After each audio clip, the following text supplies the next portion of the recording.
3 катаны эч качан кылбаңыз. Биринчиси, багымдатты эч качан калтырбаңыз. Багымдат билесизби? Пайгамбарыбыздын хадиси бар. Багымдаттын 2 рекет сүннөтү эле канчалык рахат, канчалык дүйнө акыретте пайдасын бергенин билгениңерде, мынтип сөймөлөп болсо да келмексиңер деген маселеде.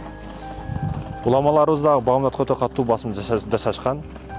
Негизи эле ийгиликтүүлөрдө бардыгы эрте турат деп айта берет. Билесизби, эрте тур деген ошо багымдатка тур деген эле маселе. Багымдаттан кийин ишиң берекелүү болот, бардыгы жакшы болот деген. Экинчиси, максатсыз жүрбө, плансыз жүрбө. Бүгүн максатсыз жүргөндөр өтө көп. Максаты жок жашоодон.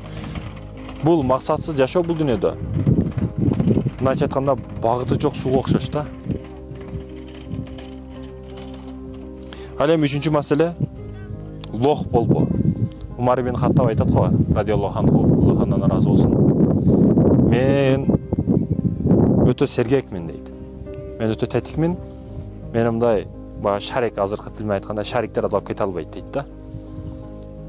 Ошондуктан сергек болуш керек. Мусулман адам эч качан бирөөнүкүн адилетсиздик кылып албайт, анан өзүнүкүн жеке адал маселесиндеги тиешелүү маселелерди алдырып да койбойт. Бир чактырган жеринен экинчи жолу чактырбайт. Машалла. Үч нерсеге маани бериңиздер, мекенечтерим.